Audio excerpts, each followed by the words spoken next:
here today. I'm actually in Arkansas, actually in Hot Springs, Arkansas, with Sherrie, pronounce it? Muasau. Muasau. And I first met you, was it May of last year? Mm-hmm. Okay, so May of last year, my wife and I were doing ministry in Hot Springs, and she's going to share what happened actually as a part of her testimony, so I'm not going to give it away, but I want everyone to hear the story of Sherrie, because we all have a story, and this is a story about overcoming.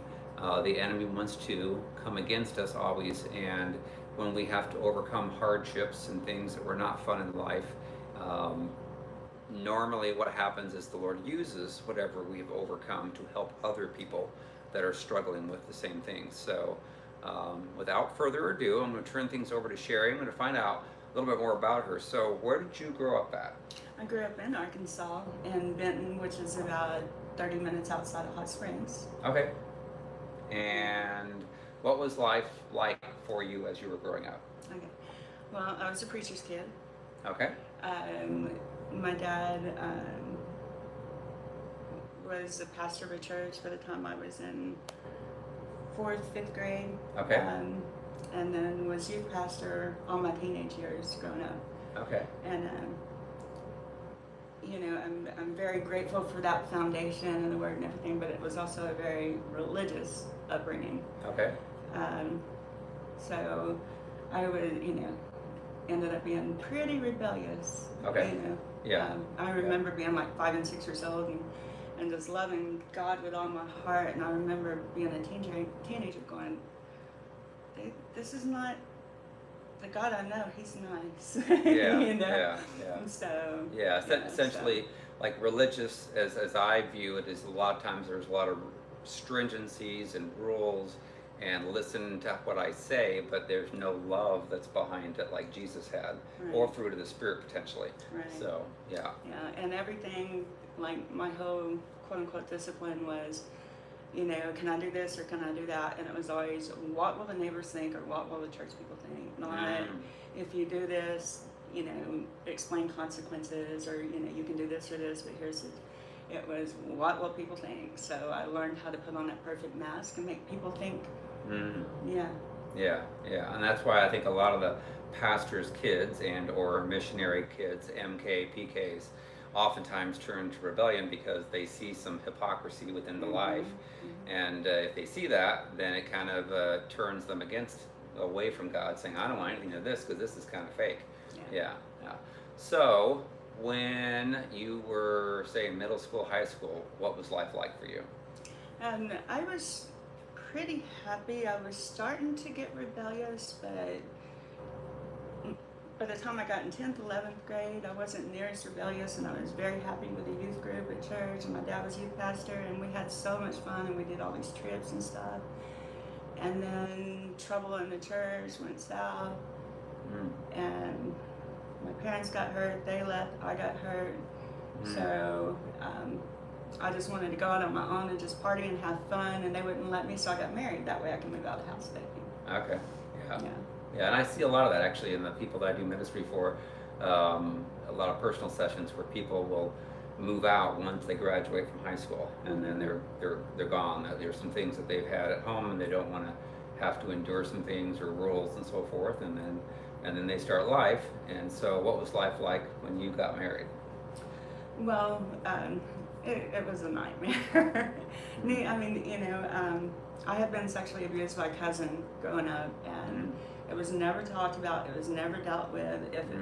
The only mention of it was it's under the blood, it's under the blood, and because I'm not talking about it, my parents didn't actually know until I was grown, and my kids, I already had both my kids before they knew even to what extent things happened. So I took all, of course I thought they knew, and I felt betrayed, and I took all of that into that first marriage and put on him, and then he was abusive, and so we worked hard during the week and partied every weekend, and it was just...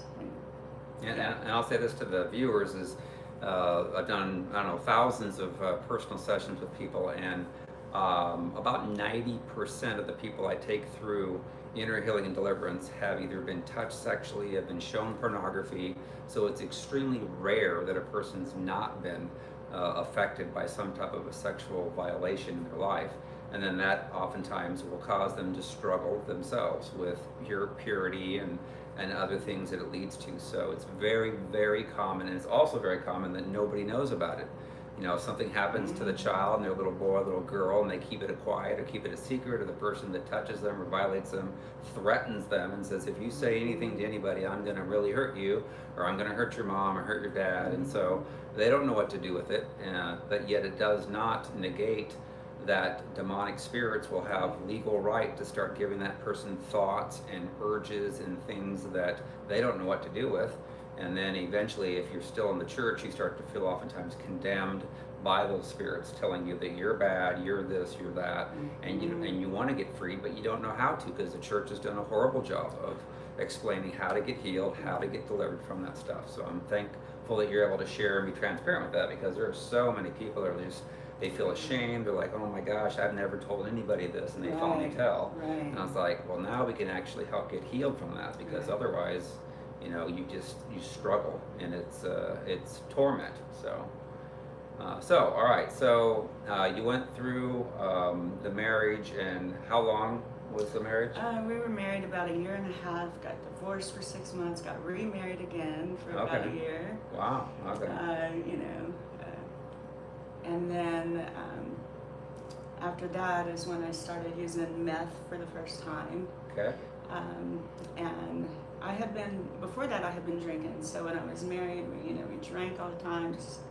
And after we divorced that second time, I met this lady, and she was from St. Louis. She was like mafia family. I ended up moving in with her, but I was dating this guy, a real good looking bodybuilder guy, and he told her that he was breaking up with me because he didn't like the Sherrie that drank.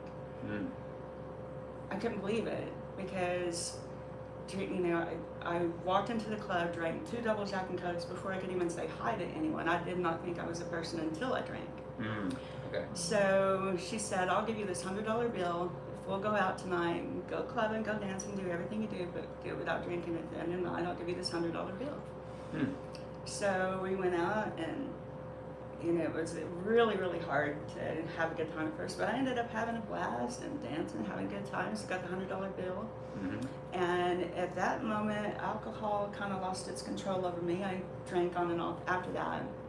Then a month later, the same lady introduced me to crystal meth. Oh my gosh! Wow. Yeah, I came home from work one day, and the house smelled really, really bad, and had chemical. I had no idea what it was, and she was blinded. She had been cooking in her room and was temporarily blinded. And wow. Yeah, and but then she's like, well, but we got this, and as soon as I did it, I felt like for the first time in my life, this is it. This is normal. This is what I've been missing my whole life. This is. Wow. And so it was instant with crystal meth. It was absolutely instant. So it took about a year of my life to start getting out of control. So I moved to Washington with a boyfriend and some other people. The state of Washington? The state of Washington. And met my second husband. And he was a rock star, Jerry Cantrell from Alice in Chains introduced him to me, so I'm like, okay, I've got a rock star. That's, wow. And he had grown up with a lot of abuse, and his dad was extremely abusive to, him and his sister and his mom, and so we never dealt with the problems. We would go back and forth into church, He was in a band playing on stage on a Friday night and decided he was going to be a Christian and walked off stage. Really? Wow. Yeah. So, it would be kind of back and forth, like all in for God. And then I got pregnant with my oldest son. We moved to Texas with my parents and stayed clean that time for about 3 years until Rocky was about 2 years old. And sure enough, meth came and found me again. Okay. Not that I was hiding from it, but so our lives got out of control. I actually ended up being suspect for Oklahoma bombing. Really? Yes. Oh wow. So they had a John Doe 2. Okay. The picture looked identical to my husband. my husband had really, really long hair, but he always, and we were in Dallas, so he always wore it up in a baseball hat. Okay. The drawing looked just like him, to the point where Really? Rocky would go to the TV and go, "Daddy," when he would Oh, see wow. light on there. Wow. Yeah, so, you know, and we're so strung out at this point, and the air conditioner in the house don't work. My sister's in a bad relationship. We're trying to hide her out, and we're running, and we got people chasing us. Wow. And then we've also got the FBI following us because someone, sure enough, caught. And so Really? yeah, Oh my so gosh. we went back to our house one day. I'm next door to my mom and dad's, and I'm over there, and Matt comes running over, and he's like, "The FBI's in the house." We teased about it so much. I'm like, "Ha ha ha." He's like, "They have Rocky," and then I realized he didn't have Rocky, so I knew. Wow. We went there, and there were 6 FBI men and 1 woman. Really? They were as tall as the ceiling. It was just like you see in the movies. And back then, that's when the printer paper was, you know, all connected. Uh-huh. And they pulled out this list of everywhere we'd been for the last 2 months that they'd been following us. So it wasn't just the paranoia from the meth; it was also real mixed in. With Oh my gosh. Wow. So it was just. That's you know, crazy. so we moved to Washington, you know, Okay. and stayed clean for a little bit. Got Uh-huh. pregnant again, had another kid in another church, you know, Okay. and still hadn't dealt with problems that he had and that I had for that matter, and just so we ended up splitting up again, and at that point I kind of went crazy with it, Okay. and ended up getting myself in trouble, so ended up going to prison Okay. on over 300 felonies Wow. that I confessed to. Uh-huh. Uh-huh. And, you know, whenever they approach me, they're like, "Well, we want to help you." Well, all that meant was we want you to turn on people and take them down, not that we want to help you, Okay. you know. Yeah. And I ended up doing 5.5 months, Okay. over 300 felonies, which is, the lawyer was like, "This is supernatural." Yeah. Because she didn't even believe in God. She just said, "This is supernatural." Wow. And I'm like, "I don't want to go to prison." And she was like, "You better take it, because if you go to trial, you'll be there forever. For the rest of your life, you will never get out." Oh wow. Yeah. Wow. And so I went to prison there. My mom was able to come up and get my kids and get custody of them. Okay. And I paroled out and came to Arkansas. Took me about a month to find meth again. Okay. But I stayed out of trouble for that first year that I was on parole. Okay. Well, then the following year I got arrested 5 times that year. Okay. And on the 5th time, or the 4th time, I had gone to court, put me on, you know, probation.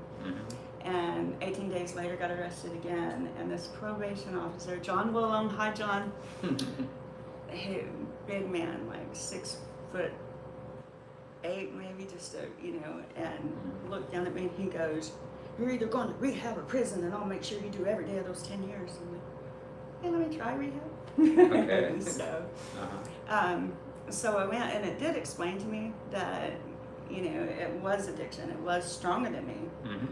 And the best way I can put it is stronger than the love I had for my kids. And there's no, you know, when I was in prison, I would write this beautiful poetry about getting out and teaching my kids to pray, and just, I don't think there's any stronger bond that you can have for unconditional love, or, you know, just any kind of strength on earth other than that. Yeah. And addiction was stronger than my love for them. Wow. And it took me years to be able to say that. Years and years and years to be able to say that. So I went through rehab and, you know, learned about it, went through Camp Free. The first weekend in my house, I was cooking. You know, and for 3 months I was cooking meth for myself, by myself. You know, the police didn't know anything about it. Thought I had everything I ever wanted. I was working, had the best stuff in town, no one knew. And I was reading Purpose-Driven Life. Wow, Rick And the Warren. Bible. Yes. Okay. And so one day I was like, you know what? I'm done. I'm just done. I threw everything away and went to college. Wow. And I would want to get high, but I couldn't plan a day to come down because I would have a paper due here or that, and then I started making good grades. So Okay. it started meaning more to me Yeah. to get my education than it did to get high. Mm-hmm. And after 11.5 months, I got high again. Had some family come over. Come on, you know, you want to. And sure enough, I did. Okay. I mean, you know, it only took 5 days for my life to go. Whew. Oh wow. I mean, in a hurry. So all I knew, no matter what, I knew I didn't want to get high. So I kept going back to school. So I've got 2 masters and 2 bachelors and a minor. Really? So, Wow, good for yeah, you. and I'm, working in a clothing store, but I love my job. But I kept going back to school Okay. just so that I wouldn't get high, Yeah.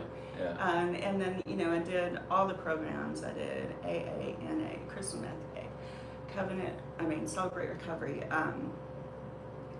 just all kinds of different recovery programs. Mm-hmm. And so, and I walked it out, and I did, and I've been clean 16 years. Wow. Just celebrated that in July. Congratulations. Thank you. Awesome. But in 2019, I'd been clean for 14 years. Mhm. Should have been happy. It was before COVID. Mm-hmm. I was so depressed. I was so, just low. Mm-hmm. Couldn't, and I appeared to be okay. I had 2 jobs, 11 kids. Everything should have been great. Should have been happy. Mm-hmm. But I wasn't. And I would just sit in my room, and I was just so miserable. And one day I accidentally found Joyce Meyer on TV. Okay. And it was a miracle I could listen to preacher, because Mm-hmm. growing up, preaching tapes played 24/7 in my home. Okay. But I could listen to her, and then I started listening to her every day. Well, then I started watching her 10, 12 hours a day. Wow. And at this point, this is when stay-at-home COVID, I'm working from home, so I'd lost my second job. Okay. So I didn't have enough for groceries. So before I found Joyce, I was stealing groceries. And I didn't understand. She kept saying, sin can't be in your life. And if you really know God, I'm like, but I know that I know God. I know this is real. But sin was still there, and I didn't understand it. Mm-hmm. But I told myself, if I'll just keep listening to her every day, something's going to change. Mm-hmm. Boy, did it ever. And God just reached me down where I was at, took the sin out.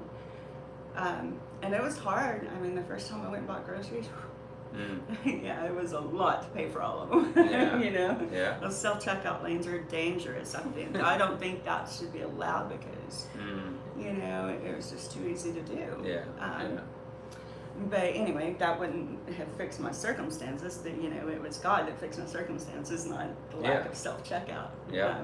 Yeah. And I protected myself for the first few months. I would not even go through a self-checkout because I didn't want that temptation. Mm-hmm. And so I just was growing with God, and I had introduced a couple other preachers online in my life, and then I found, I knew Tracy and Alex, my pastors in Malvern Changing Lives Ministry. Mm-hmm. I had known them for years. They've been friends of the family, so I knew them, and I'd gone to their church probably right after I got clean for a couple of months. Okay. And my sister-in-law was visiting me from San Francisco, and she was wanting to go to church, and everything's COVID this, COVID that, just starting to open back up. I got a hold of Tracy, and I was like, are you still having church?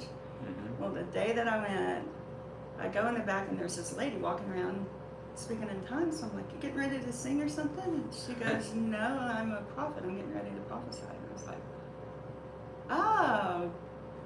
And later she was like, God set you up. And I'm like, yeah, I did. He had told her the whole ride from Houston, lady on the 4th row, lady on the 4th row. Really? Wow. Yeah, so God had a plan.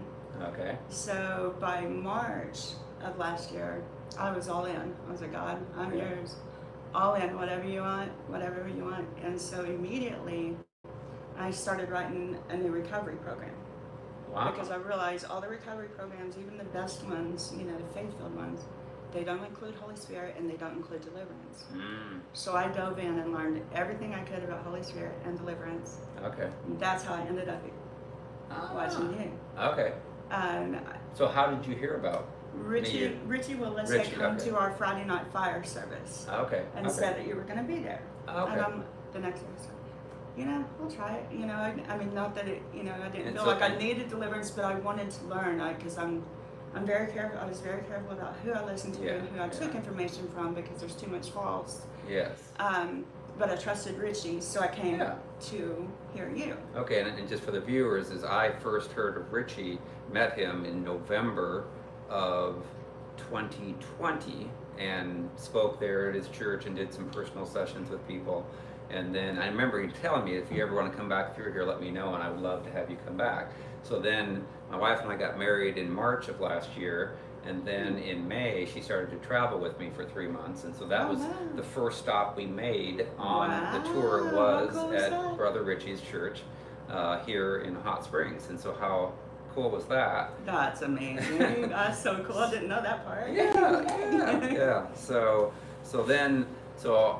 you came to that service. It was a Sunday morning service, and what was interesting, and you probably didn't know this, is that I had never talked about specifically idols of addiction until I came to his church. And the Lord specifically spoke to me that service and said, talk about making idols of addiction, because a lot of people here are addicted to smoking and drugs and alcohol and vaping, you know, so I specifically mentioned that. And so when I did that, what did you think? Well, I was there on the Saturday, the day before. Okay. And you had led people through, for, Holy Spirit to show you someone that had hurt you that you hadn't forgiven. And I was at such a place, I was absolutely had no unforgiveness in my heart, but I was still, learning so much from you. But I was also dealing with, in 2019, I had surgery where they did a lot of nerve damage here. Okay. And whenever I saw you, I was in so much pain that I had this big bubble underneath here. Oh, wow. About a month before I saw you, I was watching Daniel Adams do a Zoom call of Deliverance, and this lady came on and she was kind of speaking that she had some of the same stuff, and I was like, I stopped what I was doing, and I was like, I want whatever she's getting. And he started praying over her, and I just started, it was almost like wheezing, it was like, and I did that for 30 minutes. I was shaking uncontrollably. Okay. And then whenever it stopped, I've never sat so still in my whole life. Well, that bubble that was inside my mouth shrunk 50% that day. Okay, wow. Pain 50%, but it was still a lot of pain. It was still a bubble. It was still, And I asked you on that Saturday, what, I know at least part of this is tied to deliverance, and you were like, well, ask God to show you if it's an idol, if it's a cursed object you have, if it's, so I left there on that Saturday, driving back to Benton, and I'm talking to Holy Spirit, because he's my, he's always right there beside me, so I'm always looking to the right, talking to him, and I'm like, what is it? And so I'm thinking of all these things, and then, and I'm vaping the whole time, and he's like vaping, and I'm like, and I'm literally was like, ha, ha, ha, you are so funny. You know that you would have to give me a big desire to quit, and I don't have it. I love everything about vaping. I love it. I don't have it, And so just laughed with him and went, well, the next day, you talked about it being an idol before God, and that's the one thing. It's like, I don't want any idols before God. And that hurt my heart. I did not want to hurt. I did not want to grieve him, And so whenever you look, and you looked right at me whenever you said anyone wanted freedom from smoking, and then you go, or vaping, and looked right at me. Really? And I'm like, wow. Okay, I'll try it. And so you asked Jesus to show you what was going on. And I remember being in 5th grade the first time I smoked a cigarette. I remember the girl's name that I smoked it with, so I know that had to be him, right? And then I had quit smoking years before I started vaping. Okay. My ex-husband, hi Matt, my kid's dad, he had been in Florida. He was drinking himself to death, literally. And I started seeing that he was dying. And then his guitar player called me and said, he's dying. He's killing himself. He's dying. And I started singing that song, Speak Life, over him. Just all the time. Well, eventually we got a hold of each other, and he wanted to come to Arkansas. And I said, if you do, you're going into rehab. And he's like, but I don't have a problem. So I went and got back to Arkansas and forced him to go to the rehab, even though he had quit drinking the day I picked him up. But, I know somewhere. And so get to recovery centers of Arkansas and go to drop him off, and they would not let him keep his vape cigarette, his e-cigarette. He was so mad at me. If there hadn't been a big man standing between us, I don't, He was so mad. He was just, ugh. So I took it with me, and I started vaping when I left there for the first time. And so what year was that? That was it was 6 years ago, so. Okay. So 2016? Yeah. Okay. And so after that, I loved it. I loved the flavor. I loved everything about it. And so how addictive was it? How often did you vape? It was so addictive.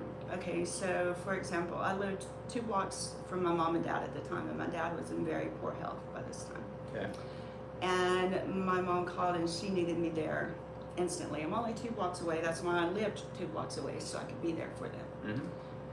I couldn't go without filling up my vape, without hitting it 100 times in that 2 block drive. Then I get on her front porch, hit it, that was more important than, it would have taken 3 minutes to do what I needed to do, but I had to do that first. Wow. On like the drive to Hot Springs, I got to think about it later, it was at least every 30 seconds I would hit it.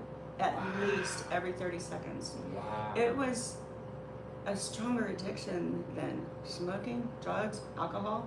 Really? It was, wow. and not that it was as detrimental. Life didn't get out of control because of it, but the addiction, the stronghold, way stronger. No idea. And how much does it cost? Or would it cost you like for a week to do that? Not as much as cigarettes, I could say, but I kept buying the best, newest vape. That's almost an addiction in itself, getting the equipment and stuff with it. Mm-hmm. But I was probably $30-$40 a week. Okay. Okay. Yeah, so not So not put over $100 a month. Yeah. Yeah. Mm-hmm. Yeah, and I could, once I had the equipment, then I would only spend $20 a month on the liquid. So Okay. it wasn't necessarily that every week, but Okay. But you had to vape about every 30 seconds. yeah. Wow, that's amazing. Yeah, and so you had us say the prayer, then you said the prayer, and after you said the prayer, I said it out loud. I went, that didn't do nothing. I looked around, I thought, I said that out loud, didn't I? I don't guess it even hurt me. But then I come up and I was talking to you afterwards and stuff, and I had to go back out to the car to get something to bring back into you. And I go back out to the car and I pick it up. I'll hit it when I get back. Let me go take care of this. And went back in and talked to you. Okay. But then I went back to the car, picked it up again because it's habit. Yeah. I picked it up again and I'm like, just try it. Just try it. So I set it in the seat beside me. Mm-hmm. I'm like, and I'm talking, of course I'm talking out loud. I'm like, you're going to hit it before you get out of the parking lot. I didn't.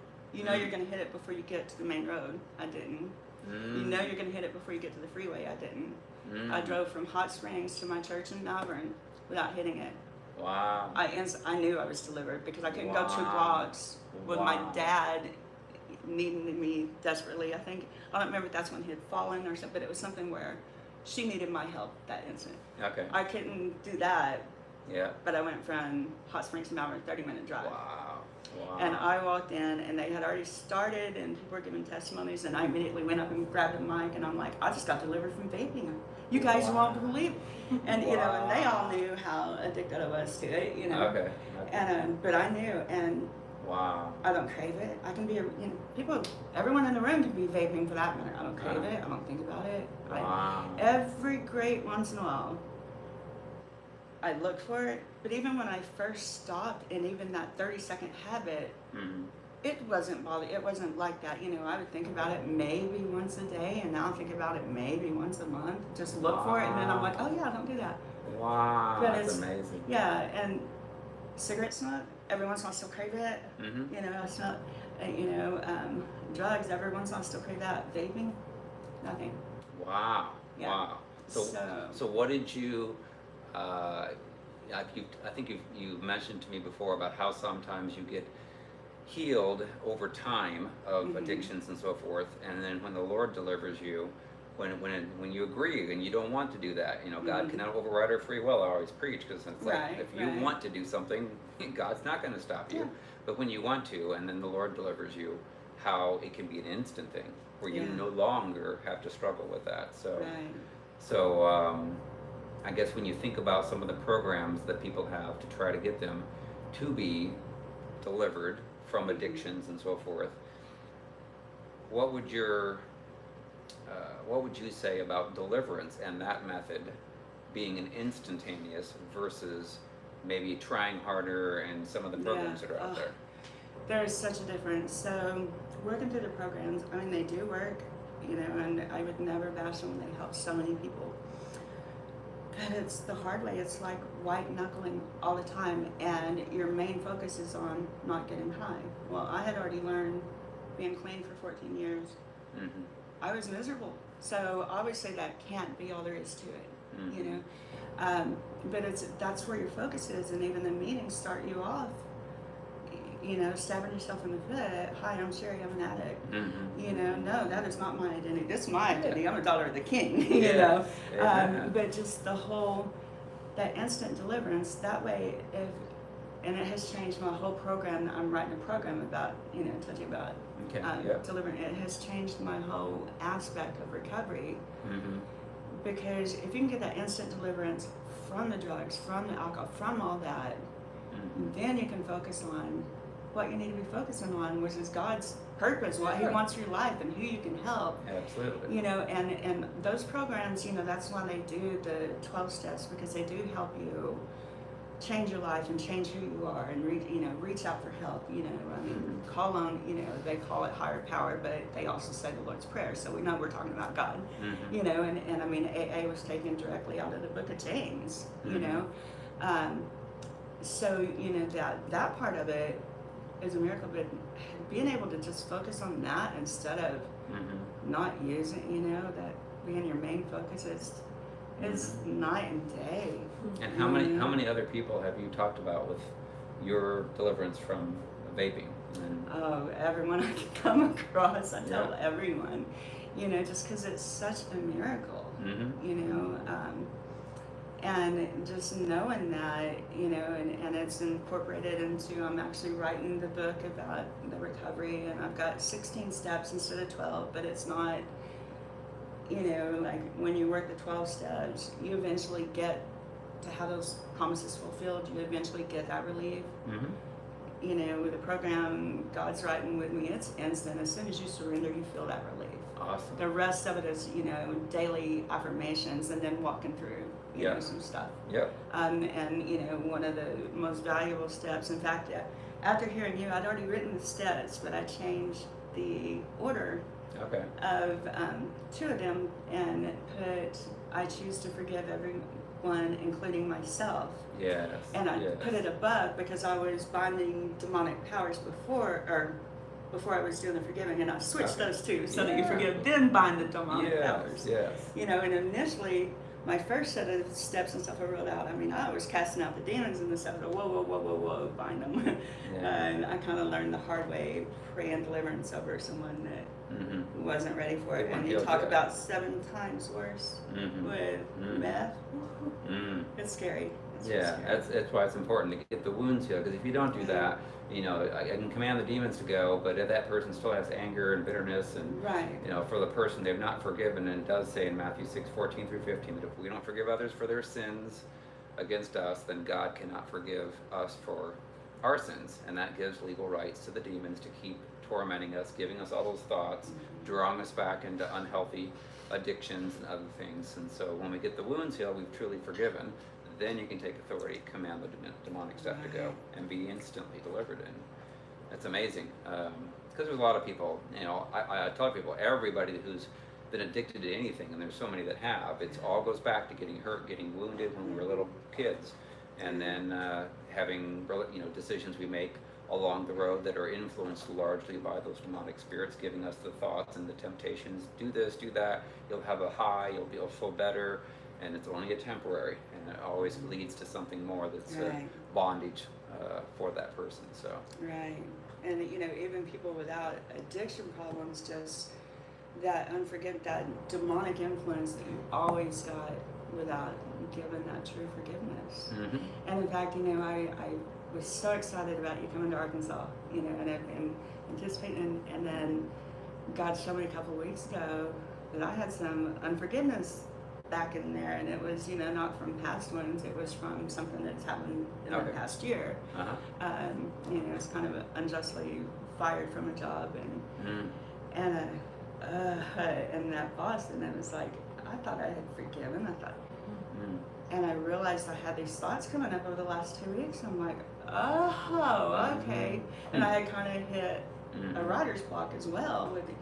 Well, okay, so the unforgiveness there, and then another small situation. So I was so excited because last night, it's like I already knew who, God had already showed me who he was going to do. And then for him to be able to walk me through that and, show me what other people are going through. People are, hurt people hurt people. Yes.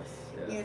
And and then I've always got Joyce Meyer in the background going, leave it, let it go, leave it, let it go, leave it, let it go. I'm like, I know, but last night I was able to actually let it go, and I feel so good today. I feel so good today. Awesome. Well, it's funny that Yes. the leave it, let it go. My wife and I will go for walks a lot with our dog, her dog, that's now become my dog, Lily. And Right. Lily loves to go for walks and hikes and stuff all over America. And she's like a Deliverance dog because she was delivered. Absolutely. And she's healed. And now she's not afraid, and she's like jumping into rivers and creeks and hiking up everywhere. And it's just like, who are you? Completely changed her, Nice. really has. That's awesome. But if we're walking like in the woods and there's another dog that comes close, invariably we'll hear the owner from these bigger dogs say, leave it, leave it, leave it, and they're referring to leave Lily alone and don't bite her and kill her. Right. But that's how it's interesting that Joyce Yeah. Meyer would say that. Just leave it, let it go. Leave it, let it go. That's funny. All right. Any last words? Any other things that you would say to people that? Well, that you- one thing that the deliverance from vaping is, go through these times where the enemy's just all over you, trying to make you question, even to the point of God's real, Mhm. even though and you know your daddy's voice, he's real, Mhm. but those thoughts still come in there. That deliverance from vaping was one tangible thing that I could hold on to. Mhm. It's like, you can't take that away from me. I had that instant deliverance, and I know because I couldn't go 2 blocks and help my dad. I know Wow. that I know that, Yeah. and so if I can believe that one thing, I can believe all of it. Yeah. If I can believe one part, I can believe every part. Awesome. So that's been my tangible Yeah. thing Yeah. I've been able to hold on to. Yeah. Yeah. The enemy's very sly. Wants us to get into doubting things, Uh-huh. and it's important to take the thoughts captive that are from the enemy. Yeah, well, I think that might be everything Okay. Okay. that God had put on my heart that I can think of. And I really appreciate you giving me the opportunity to share this. Because Absolutely. there, Absolutely. in fact, I got a message this week that one of my former students died of an overdose this week. Mm. And I'm so heartbroken. I'm so sick of the devil taking people and killing them. Yeah. These people are young. He had been in prison. He Mm. had gotten out, and he was. Most of the students that I was working with when I did have the job at the college, most of them, they're, there's not a chance for them. Mhm. But I would say 1 in 15 or 20, you got high hopes for. Yes. And he was one of those who had high hopes, and he did well for a while, Mm. and then died of an overdose, and I'm heartbroken. So, Mm. it got my attention again, where my focus needs to be, what God's wanting Mhm. to do with me so that I can help people with that. Absolutely. And just to give, my story as an inspiration, if it can help one person, it's Sure. worth everything. Yeah, absolutely. There's so many people are struggling, Yeah. especially in today's world. It's just so looks hopeless and scary and fearful. And soul wound healing and deliverance changes people's lives and can save people's lives from night and day, from hell to heaven. And it's so critical. And there's so many people in the church that need this. There's pastors that need this, pastors' Yes. wives that need this. There's prophetic people, there's worship leaders, there's all kinds of people that have not truly forgiven everyone that's hurt them and repented for their pride, repented for their sin, and stopped struggling with all these either addictive issues and so forth. So I thank you for sharing your testimony, Yes. because I do believe that it's going to help thousands and thousands around the world to say, oh my gosh, that gives me hope. I want what she's got. For her to be able to overcome all that, then I want to be able to have the same thing. So, Yeah. amen. And I did I've got a friend that is wanting to quit smoking, and they came to your session last night and went through that. Uh-huh. Knows my story about the deliverance from vaping, Mm-hmm. and I'm like, true deliverance, and they're like, well, I think I'll get some patches of it, and I'm like, well, there's instant deliverance available Well, I don't think that's going to work for me. I think that innocent until you take the word I out of your sentence, you have to completely get it off yourself and give it to Him, because we're not strong enough to do this stuff, especially instantly. I mean, people, you know, in fact, one of my friends posted whenever I talked about you coming in the, you know, instant deliverance and vaping, how he quit cold turkey and what he went through, the withdrawals, and how hard it was. And I didn't have any withdrawals. I didn't have any, you know, and there was nothing. It was instant. Yeah. Because it wasn't me, it was him. Right. Yeah. You know, that's why it was so easy for me. Yeah. So if I can just get that across to everyone. There was a friend of my oldest son's who also wanted to get, he wanted to stop smoking basically. He tried it once, and he had all kinds of headaches and withdrawals. It was horrible. And the Lord led me to go to my son's. I wasn't planning to, this is several years ago. And he said, go over and see your son. So I go over there, and then this friend happened to be there. And then he starts to talk about smoking, and he'd love to stop. And I'm like, well, I can pray for you if you'd like. I said, and the Lord can deliver you. And he's like, okay. And so I prayed, and then he felt this heat all over his neck, kind of like burning out all the toxins and everything from it. And he didn't have any headache. And he kept waiting like day after day for the headaches. And he said it didn't happen. And he was like, oh my gosh. He goes, God can do this. I'm like, yeah, if you want. I said, you got a free will. I go, the enemy's going to try and work like everything to try and get you to give up or go back. And I said, it's your choice. And so he ended up, fortunately, not going back to that. But there's other people I prayed for, and then it's their choice. If they start to say, well, I miss holding the cigarette, or I miss the smell, I'm going to choose to go back. I'm like, well, you can. But I said, God's not going to override it, but that's your choice. Understand that. God's best is to get you freed from that. You can save money, you can save, your health is going to improve and everything. So, yeah, but it's a choice. It is a choice. You do what you want to do. Absolutely. You know? Absolutely. But if you do want some help, God, yeah. Listen to this guy and just, you know, go through it with him online, because, you know, I mean, my first deliverance was from a replay of a Zoom call that was being prayed over someone else. Yeah. And awesome. I mean, it was an amazing deliverance and so much freedom after, you know, and you know, deliverance is a process. Yes, it is. Bits and pieces of it here and there, and then to finally get to a point where you're walking in total deliverance. Yes, freedom. Oh man, freedom. Oh my gosh, peace, it feels like so good. You know. Amen. Yeah, and I, you know, so everywhere I go now, I mean, you know, my mission field is everywhere these feet take me. You know, and to be able to look at it like that, I'm not walking around for myself. I'm walking around to see who I can help. Amen. Amen. Yeah. And for those of you, if you're watching this before it gets posted, or you're in time, I know that my wife and I are going to be at the Shalom Women's Center, which also has men, in Hot Springs tonight at 6 p.m. So obviously, if you watch this and it's past time, you're not going to be able to go. But if anyone's watching this and they're in the Hot Springs area and they can get to the Shalom Women's Center in Hot Springs at 6 p.m. tonight, we'll be going through a breakthrough event there, helping people get healed of their wounds, get delivered of those demonic strongholds, and break off the addictions. So, all right. Well, thank you very much. All right. Thank you. Yeah. All right. We'll see ya. And I will.